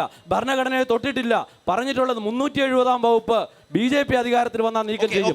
പ്രകടന പത്രികയിൽ ഉണ്ടായിരുന്നു. അന്ന് മുതലേ BJP പറയാണ്. അയോധ്യയിലെ ശ്രീരാമക്ഷേത്രം അത് പണിയുമെന്ന് അന്ന് മുതൽ BJP പ്രകടന പത്രികയിൽ പറയുന്നതാണ്. ബഹുമാനപ്പെട്ട സമ്പത്ത് എംപിയോടാണ് ചോദ്യം. നിങ്ങൾ എന്തിൻ്റെ അടിസ്ഥാനത്തിലാണ് ഈ വർഷം ജനങ്ങളോട് വോട്ട് ചോദിക്കാൻ സാധിക്കുന്നത്? അതുപോലെ തന്നെ BJPയുടെ പ്രതിനിധിയോട് നിങ്ങൾ ഈ രാജ്യസ്നേഹം പറഞ്ഞുകൊണ്ടാണ് നിങ്ങൾ ഈ രാജ്യത്തെ ജനങ്ങളോട് വോട്ട് ചോദിക്കുന്നത്. കഴിഞ്ഞ പുൽവാമയിൽ സ്ഫോടനം നടക്കുമ്പോൾ നിങ്ങളുടെ പ്രധാനമന്ത്രി അന്ന് ഫോട്ടോഷൂട്ടിലായിരുന്നു. അതിനുശേഷം ഇപ്പൊ നടക്കുന്ന ഇലക്ട്രൽ ബോണ്ട് അഴിമതിയിൽ ആ പാകിസ്ഥാനിൽ നിന്ന് കോടിക്കണക്കിന് രൂപ എനിക്ക് ചോദിക്കാനുള്ളത് BJP പ്രതിനിധിയോടാണ് എൻ്റെ ചോദ്യം. ഒന്നാമത്തെ ചോദ്യം, അങ്ങ് പറഞ്ഞു ഇവിടെ 10 വർഷം കൊണ്ട് തേനും പാലും ഒഴുക്കിയെന്നാണ് അങ്ങ് പറഞ്ഞത്. ഞാൻ കേരളത്തിലെ കുറവാണെന്ന് പറഞ്ഞു. ഞാൻ അങ്ങോട്ട് ചോദിക്കുന്നു, ഗുജറാത്തിലെ വിദ്യാഭ്യാസ നിലവാരം എന്താ? ഗുജറാത്തിലെ വിദ്യാഭ്യാസ നിലവാരം എന്താ? UPയിലെ വിദ്യാഭ്യാസ നിലവാരം എന്താ? ഈ 140 കോടി ജനങ്ങളുള്ള ഇന്ത്യയിൽ പട്ടിണി കിടക്കുന്നവർ 36 കോടി ജനങ്ങളാണെന്നുള്ളത് അങ്ങേക്ക് അറിയാമോ? അതുപോലെ തന്നെ പിന്നീട് പെട്രോളിനും ഡീസലിനും എല്ലാം വില കൂട്ടിയത് കക്കൂസ് പണിയാൻ വേണ്ടിയിട്ടാണെന്ന് പറഞ്ഞു. ഇന്ത്യയിലാകെ ഇപ്പോൾ എത്ര കോടി കക്കൂസുകൾ നിങ്ങൾ പണിഞ്ഞിട്ടുണ്ട് എന്ന് പറയാമോ? അതുപോലെ തന്നെ വേറെ മറ്റൊരു ചോദ്യം അങ്ങ് പറഞ്ഞു ഇതൊന്നും എഴുതി വെക്കാൻ പറയാത്ത കാര്യങ്ങളാണെന്ന് പറഞ്ഞു. ഒരു കാര്യം ചോദിച്ചോട്ടെ, 370 അനുസരിച്ചിട്ട് കാശ്മീരിൽ പിരിച്ചുവിട്ടിട്ട് തെരഞ്ഞെടുപ്പ് നടത്തുമെന്ന് പറഞ്ഞിട്ട് ഇപ്പോഴും തെരഞ്ഞെടുപ്പില്ലല്ലോ, എന്തുകൊണ്ട്? BJP ഈ 5ാമത്തെ ശക്തി എന്ന് പറഞ്ഞു കഴിഞ്ഞാൽ നമുക്ക് 142 കോടി ജനങ്ങൾ ഏറ്റവും വലുതെന്ന് കാണിക്കുന്നതല്ല. ഈ 3.6 ട്രില്യൺ ഡോളർ 142 കോടി ജനങ്ങൾക്ക് വീതിച്ചെടുക്കുമ്പോൾ പറയുന്നതിനാണ് പെർ ക്യാപിറ്റ ഇൻകം. പ്രതിശീർഷ വരുമാനം 143ാം സ്ഥാനത്താണ്. നമ്മുടെ ബഹുമാനപ്പെട്ട ബാലമുരളി ചേട്ടനോടാണ്. ബാലമുരളി ചേട്ടൻ ഗുജറാത്തിൽ നിന്നും UPയിൽ നിന്നും ഇറങ്ങി കേരളത്തിൽ വന്ന് നിന്നിട്ട് സംസാരിക്കണം. ഏറ്റവും നല്ല വിദ്യാഭ്യാസമുള്ള സംസ്ഥാനം, ഏറ്റവും നല്ല പൊതുജനാരോഗ്യമുള്ള സംസ്ഥാനം കേരളമാണ്. ഇനി പ്രിയപ്പെട്ട ദീപയോടാണ് ഞാനൊരു ലെറ്റർ വായിക്കാം. I am in receipt of your letter dated 4/4/2018 regarding construction of new bypass കഴക്കൂട്ടംകാരോട്. ഇത് ലെറ്റർ കൊടുത്തിരിക്കുന്നത് ഡോക്ടർ എ സമ്പത്തിനാണ്, കൊടുത്തിരിക്കുന്നത് നിതിൻ ഗഡ്കരിയാണ്. ഞാനിത് പറഞ്ഞത് നിങ്ങൾ അധ്യാപികയെ പോലെ പഠിപ്പിക്കണ്ടല്ലോ. കൊടുത്തിരിക്കുന്ന ഡോക്ടർ സമ്പത്ത് ജിക്കാണ്. I am in your receipt of your letter dated 4/4/2018 ബൈപ്പാസിന് വേണ്ടി ഒറ്റ സെക്കൻഡ് ബൈപ്പാസിന് വേണ്ടി അന്നത്തെ MP ഡോക്ടർ എ സമ്പത്ത് കൊടുത്തതിന് മറുപടിയാണ്. അതാണ് മറുപടി, അല്ലാതെ നിങ്ങൾ പറയുന്നത് തെറ്റായ ഉത്തരവാണ്. 3 പേരിലേക്കും ബാലമുരളി തുടങ്ങിക്കോളൂ. BJP വിമർശനങ്ങൾക്ക് മറുപടി അവസാനമായി. കേരളത്തിൽ മാത്രം 2.5 ലക്ഷം കക്കൂസുകൾ പണിഞ്ഞിട്ടുണ്ട്. കണക്കുകൾ പരിശോധിക്കാം. 2.5 ലക്ഷം. സ്വച്ഛ് ഭാരത് മിഷന്റെ നേതൃത്വത്തിൽ കേരളത്തിൽ മാത്രം 2.5 ലക്ഷം കക്കൂസുകൾ പണിഞ്ഞിട്ടുണ്ട്. പിന്നെ കേരളത്തിന്റെ മഹത്വം ബഹുമാന്യ സുഹൃത്ത് ചോദിച്ചു. കടമെടുക്കാൻ അനുമതി തരണമെന്ന് സുപ്രീം കോടതിയിൽ പോയ കടമെടുക്കാനായിട്ട് അനുമതി തരണമെന്ന് ആവശ്യപ്പെട്ടുകൊണ്ട് സുപ്രീം കോടതി പോയ ഏക സംസ്ഥാനം കേരളമാണ്. അപ്പോൾ ഇങ്ങനെയുള്ള കേരളമാണ് വികസന കേരളം സൂചികയിൽ ഏറ്റവും മുന്നിൽ അതായത് നിൽക്കുന്നത്. ആറ്റിങ്ങലടക്കം കേരളമാകെ BJPക്ക് വോട്ട് ചെയ്യാൻ പറ്റുന്ന ഒരു രാഷ്ട്രീയ കാലാവസ്ഥ കേരളത്തിൽ വിശേഷിച്ച് ഉണ്ടെന്നാണോ ഈ പറഞ്ഞത്? കേരളത്തിലുണ്ട്, ആറ്റിങ്ങലുണ്ട്. ആറ്റിങ്ങലിലെ സാധാരണ ജനങ്ങൾ വി മുരളീധരനെ അംഗീകരിച്ചു കഴിഞ്ഞു. വി മുരളീധരൻ നരേന്ദ്രമോദിയോടൊപ്പം കേന്ദ്ര ക്യാബിനറ്റിൽ അടുത്ത പ്രാവശ്യം കൂടി ബാലമുരളി പല മണ്ഡലത്തിൽ വരുമ്പോൾ അവിടെ എല്ലാം വരുന്ന BJP പ്രതിനിധികൾ ആ സ്ഥാനാർത്ഥി ജയിച്ചാൽ കേന്ദ്രമന്ത്രിയാണെന്ന് പറയാം. പറയുന്നു ബൈജു കലാശാല ജയിച്ചാൽ കേന്ദ്രമന്ത്രി. അപ്പൊ ഞാൻ ചോദിച്ചു, അങ്ങനെ 20 കേന്ദ്രമന്ത്രിമാരോ? വി മുരളീധരൻ ഇപ്പോൾ സഹമന്ത്രിയാണല്ലോ. ഏറ്റവും മികച്ച സൗമ്യനായ നല്ല ഭാഷ, അതായത് ഹിന്ദിയും ഇംഗ്ലീഷും നന്നായിട്ട് കൈകാര്യം ചെയ്യാൻ അറിയുന്ന ഏറ്റവും നല്ല കേന്ദ്രമന്ത്രി. അതായത് വോട്ട് ചെയ്യാൻ BJP മണ്ഡലങ്ങളിൽ പറയുന്ന ഓഫർ കേന്ദ്രമന്ത്രി ഓഫറാണോ മണ്ഡലങ്ങളിൽ ആളുകൾ വോട്ട് ചെയ്യാൻ BJP മുന്നോട്ട് വെക്കുന്ന വാദം? അതായത് മോഡിയോടൊപ്പം നിൽക്കുന്ന ഒരു MP. അങ്ങനെയാണ് കേരളത്തിൽ 20 കേന്ദ്രമന്ത്രിമാരെ ജയിപ്പിച്ചാൽ ജയിക്കാത്തത് വേറെ പ്രശ്നം. അക്കൗണ്ട് തുറക്കുമോ? കഴിഞ്ഞ തവണ നേടിയ വോട്ട് നേടാനാകുമോ? ബാലമുരളി, കഴിഞ്ഞ തവണ നേടിയ വോട്ടിൽ നിന്ന് മുന്നോട്ട് പോകാൻ കഴിയുമോ? പ്രാദേശിക വികസന ഫണ്ട് 100% ചെലവാക്കി ഏറ്റവും മുൻപന്തിയിലുള്ള MP ആണ് ആറ്റിങ്ങലിന്റെ MP.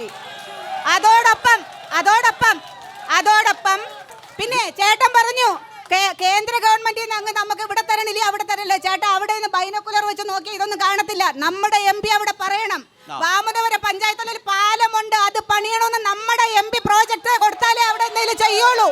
മനസ്സിലായോ? അല്ലാതെ അവിടെ നിന്ന് ബൈനോക്കുലർ നോക്കിയാൽ കാണാൻ പറ്റൂല. പിന്നെ ഇവിടെ എന്താ ചോദിച്ചത്? ഇവിടെ പറഞ്ഞു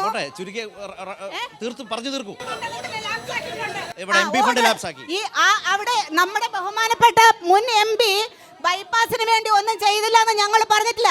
നമ്മുടെ എംപിയുടെ എക്സ്റ്റൻഷൻ വാങ്ങിച്ചാണ് ഈ ബൈപ്പാസ് യാഥാർത്ഥ്യമാക്കിയതെന്നാണ് ഞാൻ പറഞ്ഞത്. സംസ്ഥാന സർക്കാരിന്റെ പറയട്ടെ, നമ്മുടെ കൂടെ 100%. ഞങ്ങളുടെ പ്രോഗ്രസ് റിപ്പോർട്ടുമായിട്ടാണ് ഞങ്ങൾ വന്നേക്കുന്നത്. കഴിഞ്ഞ എംപിയുടെ പ്രവർത്തനങ്ങളുടെ ഒരു ലിസ്റ്റുമായിട്ടാണ് ഞങ്ങൾ വന്നേക്കണേ. ഞങ്ങൾക്ക് ആത്മവിശ്വാസത്തോടു കൂടി തന്നെയാണ് ഞങ്ങൾ നിൽക്കുന്നത്.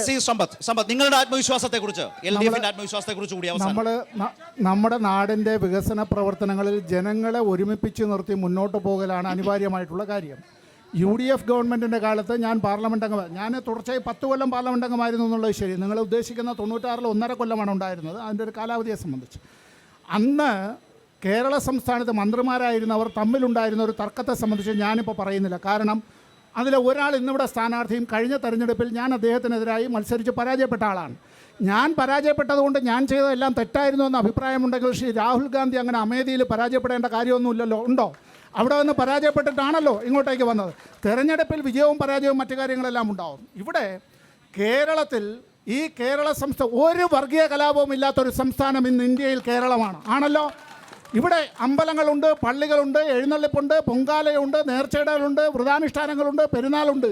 ഇവിടെ അത്തരത്തിൽ ആരും ഇത്തരത്തിലുള്ള ഇവിടെ UDFന്റെ ഗവൺമെൻറ്റിൻ്റെ ഭരണകാലത്ത് ചാലക്കമ്പോളം വെന്ത് വെണ്ണീറായത് മറന്നു പോകരുതേ. അനന്തപത്മനാഭൻ പള്ളി കൊള്ളുന്നതിൻ്റെ മുമ്പിലുള്ള ചാലക്കമ്പോളം വെന്ത് വെണ്ണീറായതും 13 ജില്ലകളിൽ വെടിവെപ്പ് നടന്നതും മനുഷ്യൻ പിടഞ്ഞു മരിച്ചതും ഒന്നും മറന്നു പോകരുതേ. എന്നെ കൊണ്ട് ഇതൊക്കെ പറയിപ്പിക്കണോ? ഇതൊക്കെ കേരളത്തിൻ്റെ ചരിത്രത്തിൻ്റെ ഭാഗമായിട്ടുള്ളതാണല്ലോ. മനുഷ്യനായി ജീവിക്കുക എന്നുള്ളതിന് ഇന്ത്യയിൽ ഈ കേരള സംസ്ഥാനം, ഞാനിപ്പോൾ ഇവിടെ മത്സരിക്കുന്ന ഒരു സ്ഥാനാർത്ഥിയെ പറ്റി ഞാനൊന്നും പറയുന്നില്ല. പക്ഷേ നമ്മുടെ നാട്ടിൽ നിന്ന് ഒരു മലയാളി അത്തരത്തിൽ ഈ കേരളത്തെക്കുറിച്ച് എന്നും അപവാദം മാത്രം പറയുന്നതിൽ വല്ലാതെ അത്തരത്തിൽ അഭിരമിക്കുന്ന ഒരാളിനെ കുറിച്ച് ഞാൻ പ്രത്യേകിച്ചൊന്നും പറയുന്നില്ല.